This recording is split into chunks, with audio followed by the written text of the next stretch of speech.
Aquí tenemos un movimiento parabólico típico con unas condiciones típicas, un ejercicio de cinemática del movimiento parabólico, a través del cual vamos a ver procedimientos y características que podemos calcular a partir de estos datos. ¿Qué podemos ver de entrada? Este lanzamiento parabólico parte de una altura inicial, o sea, no se lanza el objeto desde el suelo, sino que se lanza desde una altura inicial, sea una puerta, sea un muro, una ventana, una montañita, lo que sea. V sub 0 igual a 4 metros segundo. Esto significa que el vector velocidad inicial tiene un módulo que es de 4 metros partido segundo. Vector, digo módulo, porque aquí la flechita del vector no está. Esto significa que hablamos del módulo. Tampoco está en negrita, con lo cual hablamos del módulo inequívocamente. El ángulo alfa igual a 60 grados. Este ángulo hay que entender que es 60 grados, si no nos dice nada, un ángulo con la horizontal, con el eje de las X en el cual se descompone el vector velocidad inicial como cualquier otro vector se puede hacer, pues ese vector forma 60 grados con esa horizontal. Vamos a ver cómo nuestra situación es la siguiente. Tenemos el suelo, tenemos una altura, que en este caso serían los 3 metros, y un vector que aplicado en el punto de lanzamiento es el vector velocidad inicial. Aquí sí que está la flechita porque significa vector. Pues la longitud de este vector es el módulo, que son 4 metros por segundo. ¿Qué podemos hacer aquí de entrada y qué vamos a necesitar para todo el ejercicio o para calcular cosas que nos pueden pedir en un ejercicio de este tipo? Pues bien, descomponer el vector velocidad inicial en sus dos componentes. Para ello imaginamos unos series de coordenadas x e y aquí en el punto de lanzamiento y proyectamos sus dos componentes que son la x y la y. Pues bien, recordemos que este ángulo de 60 grados, si no nos dicen nada, como es el caso, hay que entender que es el ángulo con esta horizontal, este eje de las X que podríamos especificar aquí, aunque no estamos poniendo X, pero podríamos dibujar tanto el eje de las X como el eje de las Y.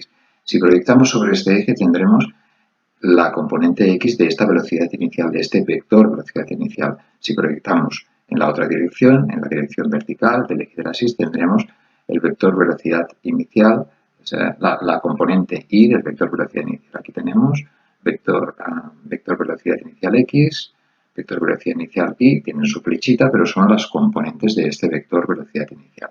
Pues bien, ¿cómo las calculamos? Con lo que sabemos de trigonometría. Aquí tenemos un triángulo rectángulo, que el ángulo recto estaría aquí, y el mismo triángulo, solo que dado la vuelta, estaría aquí el ángulo recto y aquí otro.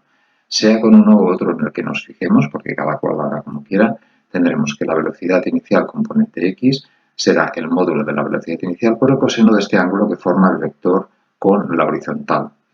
En este caso 60 grados. Pues bien, sustituyamos valores y tendremos 4, que es el módulo, por el seno de 60 grados, que es un medio. En este caso, muy fácil, 2 metros por segundo. En el caso de la velocidad inicial sub i es un poquito distinto, porque podemos optar a aproximaciones o no. Vamos a ver. Vector velocidad inicial componente y será el módulo del vector de velocidad inicial por el seno de este ángulo que forma con la horizontal el vector velocidad inicial. Pues bien, en este caso 4 como antes, pero el seno de 60 grados es raíz de 3 entre 2. Aquí si nos lo piden, pues hacemos una aproximación de lo que dará este cálculo, que simplificando de entrada podemos decir que este 4 se divide entre 2 y 2 raíz de 3.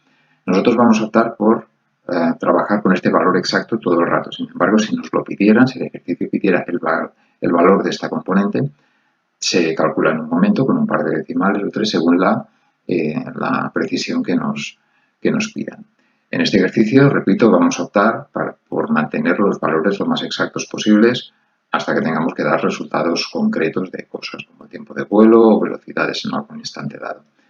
Recordemos la aceleración a la que están sometidos estos objetos, sea un lanzamiento parabólico o cualquier tipo de lanzamiento vertical en las proximidades de la superficie terrestre. Vamos a suponer que estamos en la Tierra. Pues bien, el vector aceleración siempre es la gravedad, componente J y hacia abajo. Este signo negativo significa que es un vector que apunta siempre hacia el suelo, perpendicularmente al suelo, hacia el centro de la Tierra. Y tiene el valor aquí en la Tierra de 9,81 metros dividido segundo cuadrado. Nosotros hemos optado, en todo este ejercicio vamos a optar por el criterio de que el valor G es un valor positivo de 9,81 metros segundo cuadrado, pero el signo negativo lo añadimos después, no va incluido en G. Esto es un criterio que puede cambiar de una exposición a otra, de un ejercicio a otro, de un libro a otro, ¿de acuerdo? Entonces, este vector, como todos los vectores, en una situación así, tiene dos componentes. La componente A sub x, que obviamente es 0 porque es un vector vertical que apunta hacia abajo, y si apuntara hacia arriba también sería 0. La cuestión es que es un vector solo con componente y. Esto implica que en la dirección x tendremos un movimiento rectilíneo uniforme, y ahora lo explicaremos un poco más. La componente y será esto que comentábamos, 9,81 metros segundo cuadrados.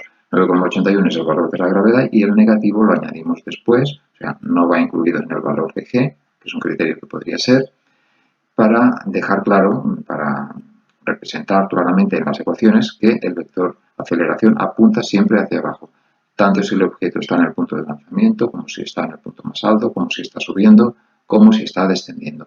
Esta es la aceleración constante todo el rato, estas son sus dos componentes, pero no varía en el tiempo nada de esta aceleración. Con lo cual, componente y hay un valor, negativo o positivo, da igual, la cuestión es que aquí hay un movimiento rectilíneo uniformemente acelerado. La cuestión es que en estas situaciones se producen dos movimientos que el objeto ejecuta simultáneamente. Se produce lo que se llama una composición de movimientos. Un movimiento rectilíneo uniforme en la dirección horizontal o dirección X y un movimiento rectilíneo uniformemente acelerado en la dirección vertical.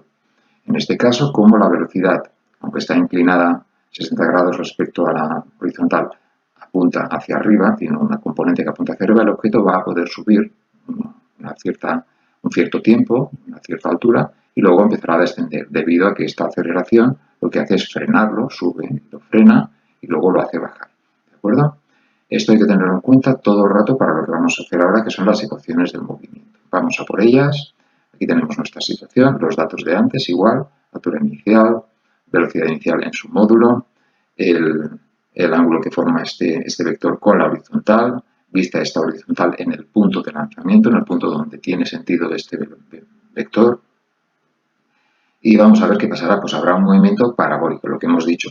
Esta velocidad hace que vaya hacia la derecha, o sea, el objeto pasa de este punto, va hacia la derecha, se va moviendo. Lo que pasa es que a la vez sube porque esta velocidad le imprime un movimiento hacia arriba, pero llega un momento en que la gravedad lo frena del todo, se detiene y empieza a caer hasta que toca el suelo, que ya sigue actuando la gravedad, pero ahí no tiene posibilidad de seguir moviéndose porque hay el obstáculo del suelo.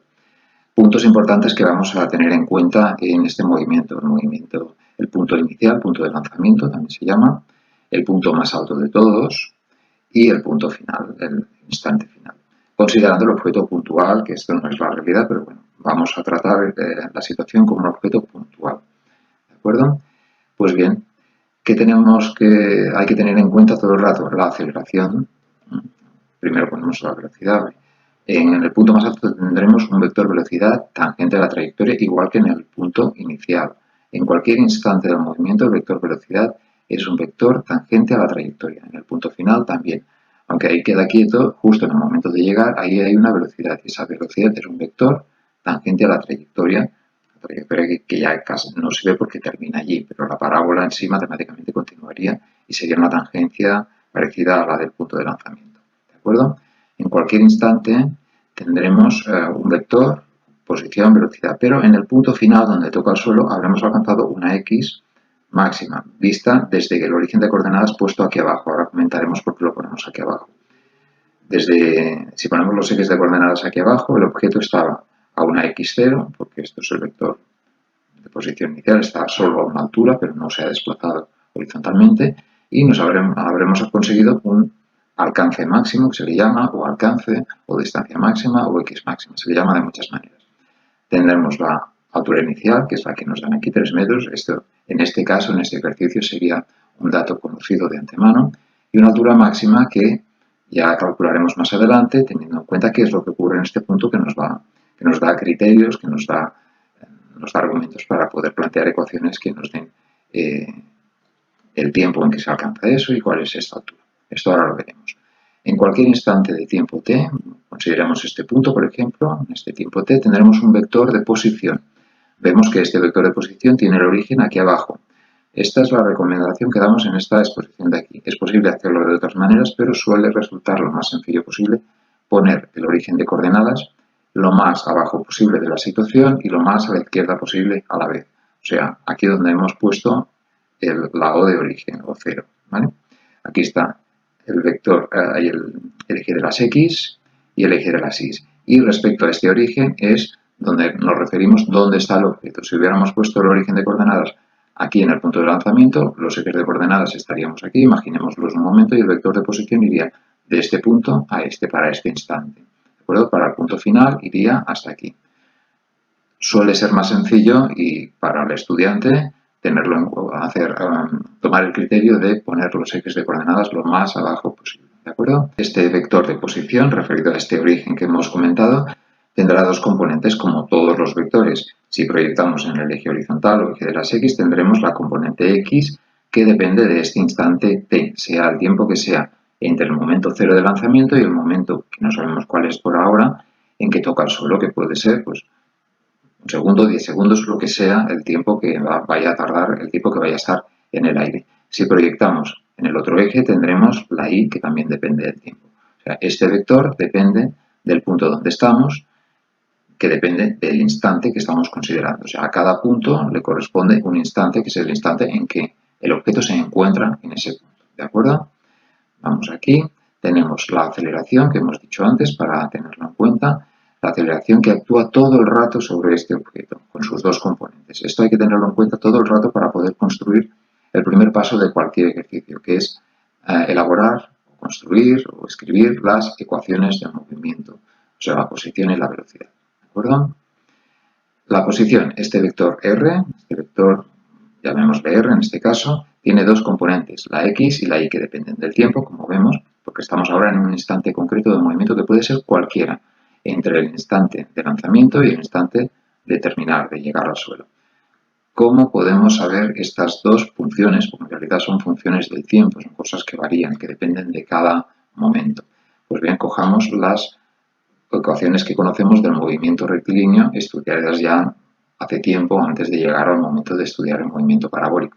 Pues bien, la X, que depende del tiempo, será como en todos los movimientos acelerados, en general un movimiento puede ser acelerado, la X inicial que tenga, más la velocidad inicial X, que hemos calculado en la pantalla anterior, más un medio de la aceleración que lleve en esta dirección por el tiempo cuadrado. Es importante dejar claro que ahora vemos todo es X. X inicial, velocidad X, aceleración X. Estamos solo en la componente X de este movimiento. Hemos dicho que este movimiento es la composición de dos movimientos. Uno en la dirección X, otro en la dirección Y. Ahora nos estamos ocupando de lo que ocurre solo en la dirección X. ¿De acuerdo? Vamos a sustituir estos valores.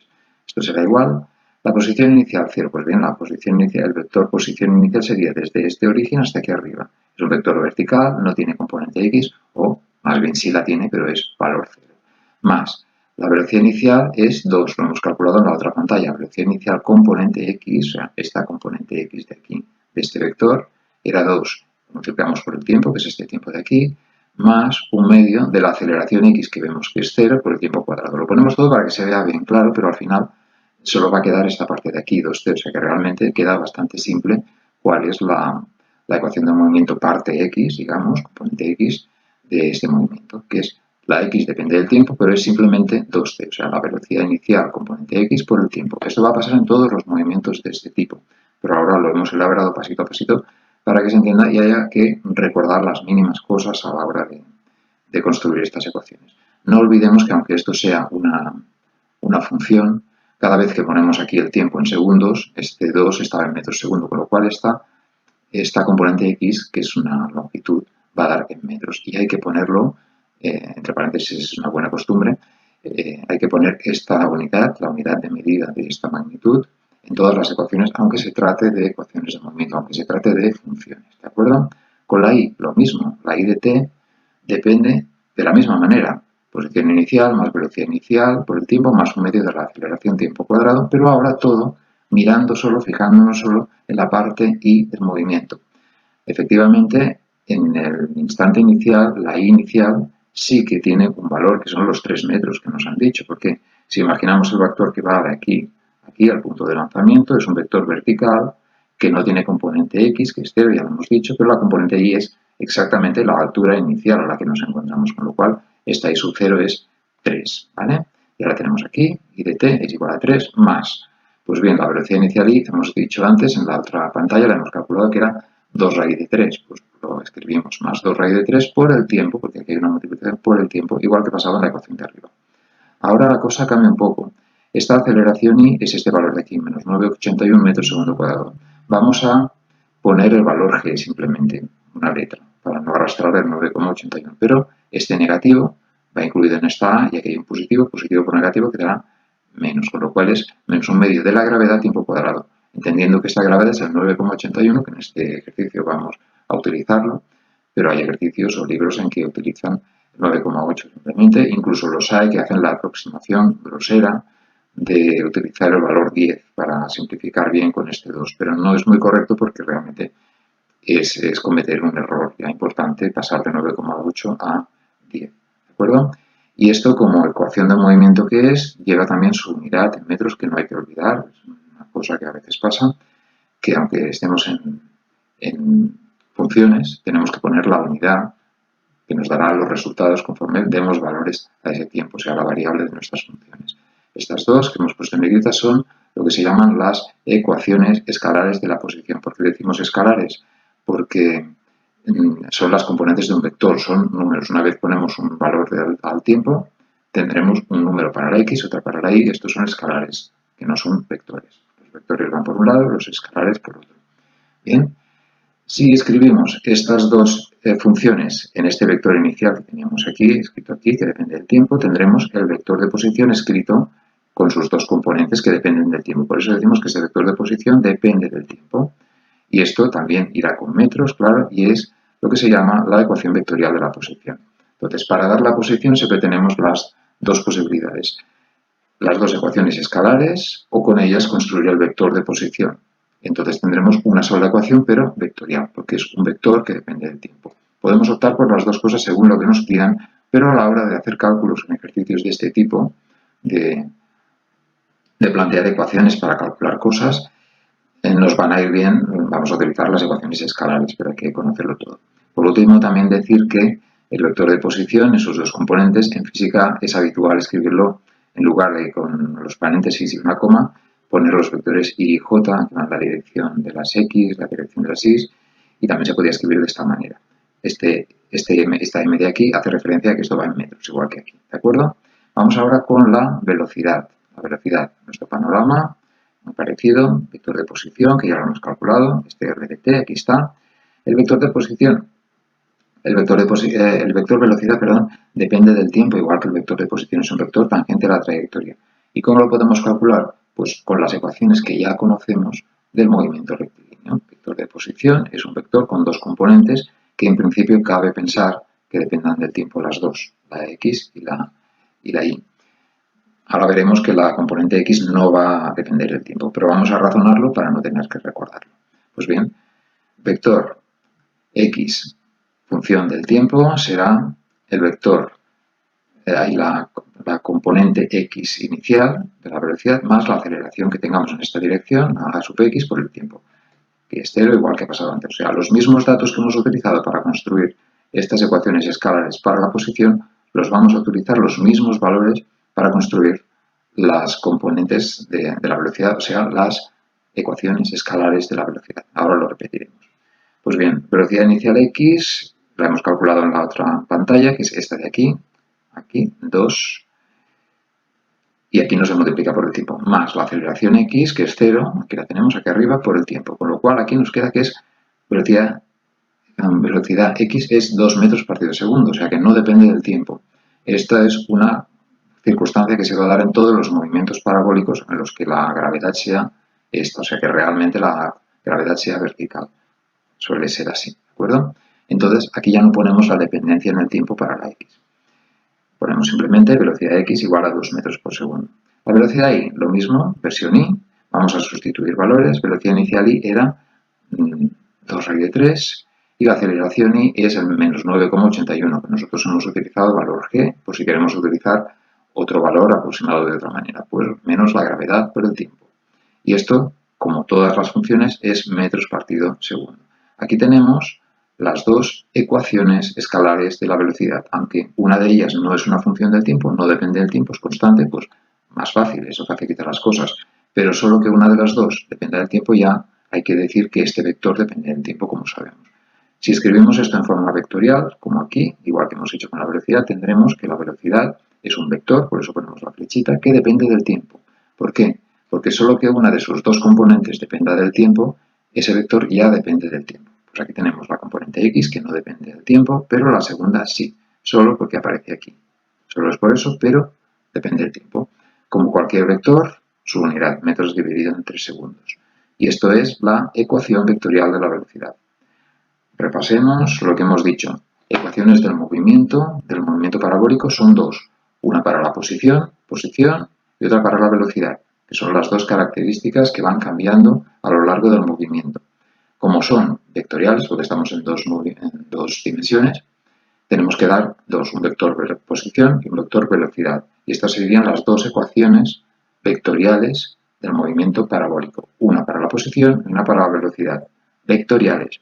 En el caso de que demos las dos componentes de cada uno de estos dos vectores, tendremos dos componentes para la posición, dos para la velocidad, entonces daremos 4 ecuaciones escalares del movimiento. Dos para la posición, dos para la velocidad. Según lo que nos pidan o lo que necesitemos, trabajaremos con unas u otras. Seguimos con nuestro ejercicio calculando pues más cosas. Aquí tenemos la aceleración, aquí no hay nada que calcular, es el vector que tenemos aquí escrito. Es un vector que siempre apunta hacia abajo, perpendicularmente al suelo, hacia el centro de la Tierra. Por lo cual, componente x0, componente y siempre hacia abajo, menos 9,81 metros segundo cuadrado aquí en la Tierra. En otro planeta sería otro valor. En cualquier otro instante del movimiento, por ejemplo, en el punto de altura máxima, también tenemos vector de posición, vector velocidad, tangente a la trayectoria, vector de aceleración, siempre hacia el suelo perpendicularmente. Este vector de posición vendría dado por esta expresión de aquí, poniendo aquí el tiempo que corresponda a este instante en el que está a la altura máxima. En cualquier otro instante, por ejemplo, aquí abajo también tenemos vector de posición, vector velocidad tangente, vector de aceleración, igual que este de aquí. En todos los puntos el vector de aceleración no depende del tiempo. En realidad es el hecho de que esta aceleración no dependa del tiempo, independientemente del valor que tenga, no depende del tiempo, que hace que estas ecuaciones que aprendimos ya en los movimientos rectilíneos nos sirvan para describir este movimiento. ¿De acuerdo? Si la aceleración no fuera constante, no podríamos utilizar estas ecuaciones. Seguimos haciendo cosas. Pues vamos. Los datos iniciales continúan siendo los mismos, altura inicial, velocidad inicial, ángulo con la horizontal. Hemos elaborado a partir de ellos las ecuaciones del movimiento. Estas son las 4 ecuaciones escalares del movimiento. Todas son funciones menos la componente x de la velocidad, que no es una función del tiempo. Es todo el rato el valor 2 metros por segundo. ¿De acuerdo? ¿Cuál es nuestra situación? Pues bien, una cosa que nos gustaría saber es el tiempo de vuelo. Aquí tenemos la situación, este es el punto de lanzamiento y al final iremos a parar hasta aquí abajo. Pues bien, entre un instante y otro, entre la salida, el disparo, el lanzamiento y el punto de terminar el movimiento, de acabar en el suelo, ¿cuánto tiempo está en el aire? Esto se le llama tiempo de vuelo o tiempo que dura el movimiento. ¿De acuerdo? Tiempo en el aire, como se quiera llamar. Tiempo de vuelo es muy habitual y es muy descriptivo de llamarlo así, es inequívoco. ¿Cómo calculamos esto? Pues vamos a ver. Si colocamos el origen de coordenadas aquí lo más abajo posible, como hemos dicho, el vector de posición referido a este origen de coordenadas en el momento de finalizar el movimiento, en el momento de tocar el suelo, es este que hemos dibujado aquí. Como vemos, es un vector horizontal, o sea que la componente y, la componente vertical, es 0. Y esto solo ocurre en este instante. Podemos imaginar cualquier vector que vaya a cualquier punto de la trayectoria y solo hay uno que cumpla esto de que la componente y sea 0. Con lo cual podemos ir aquí a nuestras ecuaciones del movimiento y nos fijamos en la ecuación y. Esta y, que es una función del tiempo, pues habrá un tiempo en el cual es 0, que corresponderá al instante en que ocurre esto. Este instante, como aquí hemos empezado a contar a la salida, al lanzamiento, será exactamente el tiempo de vuelo.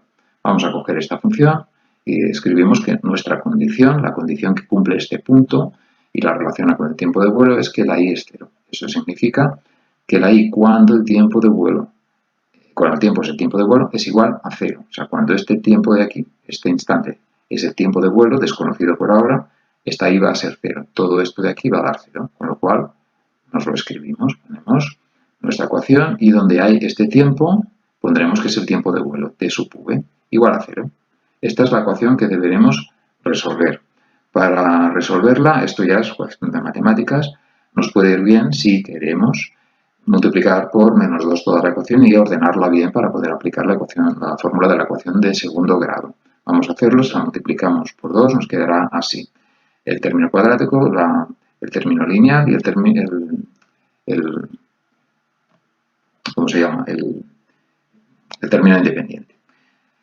Nuestra incógnita, el tiempo de vuelo. Aquí está el cuadrado, aquí está el tiempo. O sea, esto es una ecuación de segundo grado, que aquí ya habíamos aplicado. Aquí, tiempo de vuelo, menos b, aquí tenemos b, más menos, raíz cuadrada de b cuadrado, menos 4 por la gravedad, menos 4 por a y por c, que es menos 6. Aquí podría haber un menos que no hemos puesto, porque b es menos 4 raíz de 3, debido a que va elevado al cuadrado, o sea, es irrelevante que pongamos el menos aquí. Lo hemos quitado. Y este valor g vamos a utilizar el 9,81 que hemos dicho todo el rato. Simplificamos un poco, aquí se van los signos, ha quedado todo más arreglado. Vamos a sustituir valores ahora. La gravedad por 9,81. Y tenemos dos valores. Uno para si operamos con el signo positivo y otro con el negativo. Vemos que uno nos da positivo y otro negativo.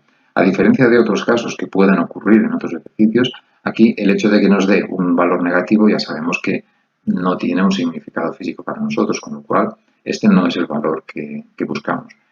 En cambio, el 1,21 sí. Ahora ya podemos asegurar que el tiempo de vuelo es 1,21 segundos. O sea, el tiempo que pasa desde el lanzamiento hasta que toca el suelo es 1,21 segundos. Ya sabemos una de las cosas que nos pueden pedir en este tipo de ejercicios y la manera como hemos maniobrado con las ecuaciones de movimiento para calcularlo, simplemente mirando cuál es la situación sobre el dibujo, sin tener que recordar. Pues hay fórmulas en los libros para este tiempo de vuelo, pero son largas y uno puede equivocarse cuando las aplica. ¿De acuerdo? Seguimos.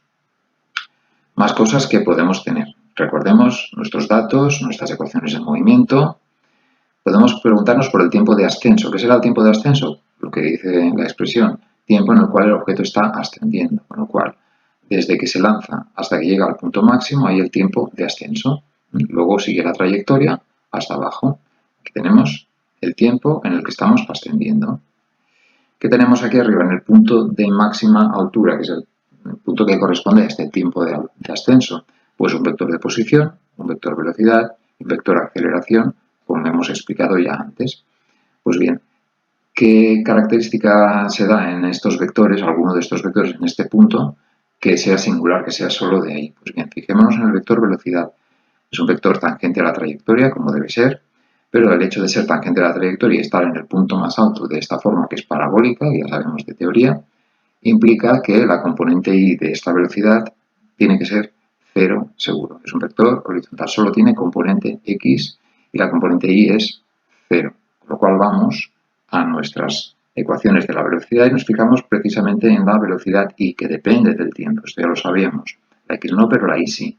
Pues habrá un instante, que es el tiempo de ascenso, el tiempo que hay desde el lanzamiento hasta que alcanza este punto lo más alto posible del movimiento, que es el tiempo de ascenso, en que esta componente de la velocidad será 0. Y esto, si nos fijamos, podemos ir dibujando vectores, velocidad, cualquier punto, el inicial, el más alto, el final, solo ocurre en este instante, con lo cual podemos decir que la condición que buscábamos aquí, que nos viene bien recordar, es que la velocidad y es 0 en un instante que es el tiempo de ascenso.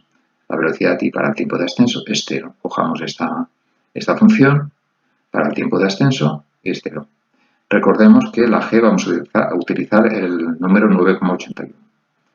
Esta es la ecuación a resolver, la resolvemos, esta es de primer grado, más fácil que la de antes, y el tiempo de ascenso es 2 raíz de 3 entre la gravedad, sustituimos valores y nos da 0,35. O sea que, lógicamente, menor que antes, que nos había dado un segundo, algo más de un segundo, el tiempo de vuelo tiene que ser menos que el tiempo de vuelo, claro, que es el tiempo que hay desde el lanzamiento hasta el punto más alto. Ya tendremos el tiempo de ascenso.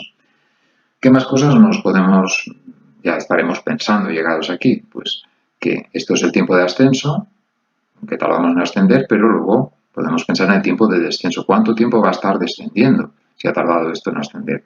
Debido a que el objeto no se lanza desde el suelo, sino que se lanza desde cierta altura, va a estar más tiempo cayendo que subiendo. Esto es fácil de comprobar cuando veamos los resultados. El tiempo de descenso será, lógicamente, del tiempo total que tenemos, que es el tiempo de vuelo, le restamos el tiempo de ascenso, nos dará el de descenso. Con lo cual, tiempo de ascenso es tiempo de vuelo menos tiempo de ascenso. Sustituimos los valores que ya conocemos de la pantalla anterior. El tiempo de ascenso es 1,21 segundos y 0,35 que acabamos de calcular para el ascenso. Recordemos aquí, tiempo de vuelo. Por lo cual, el tiempo de descenso es 0,86 segundos. Estos son tres tiempos característicos de cualquier movimiento parabólico. Tiempo de ascenso, de descenso y el total, que es el tiempo de vuelo, la suma de los dos.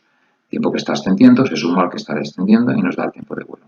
Si el objeto hubiera empezado en el suelo, hubiera subido y caído, tanto el tiempo de ascenso como el de descenso serían el mismo. Esto de la teoría también se deduce. Bien, seguimos. Y aquí tenemos nuestros datos iniciales otra vez, las ecuaciones del movimiento que hemos elaborado a partir de ellas. También tenemos los tres tiempos que hemos calculado con estas cuatro ecuaciones de movimiento.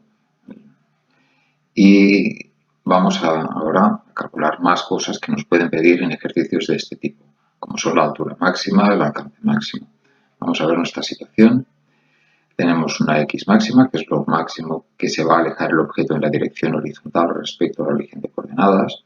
Tenemos la altura inicial conocida y en el punto más alto de la trayectoria, del que ya hemos hablado, que tiene un vector de posición horizontal que nos ha ayudado a calcular el tiempo de ascenso, pues tendremos una altura. Esta altura a la que se encuentra del suelo es la altura máxima que alcanza. No hay punto más alto en todo el trayecto que hace el objeto que esté más arriba que este punto. Con lo cual, ¿cómo lo podríamos calcular? Pues aquí tenemos el vector de posición que corresponde a este punto. El vector de posición del punto más alto. Pues bien, tendrá una componente X y una componente Y.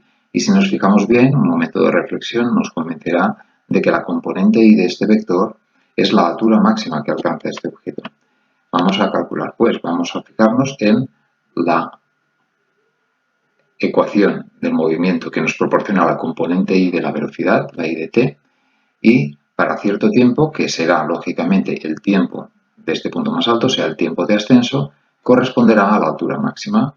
Con lo cual, la altura máxima se calculará como la Y cuando el tiempo es el tiempo de ascenso. Cojamos toda la ecuación y sustituyamos este tiempo de ascenso calculado en la pantalla anterior. Aquí está la ecuación, donde va el tiempo lo ponemos ahora. Recordemos que aquí va al cuadrado y aquí no. Pues bien, la altura máxima nos da 3,61 metros. O sea que se aleja 61 centímetros por encima de la altura inicial, que son 3 metros. Un poquito, no va muy arriba, ¿vale? No obstante, este es el resultado.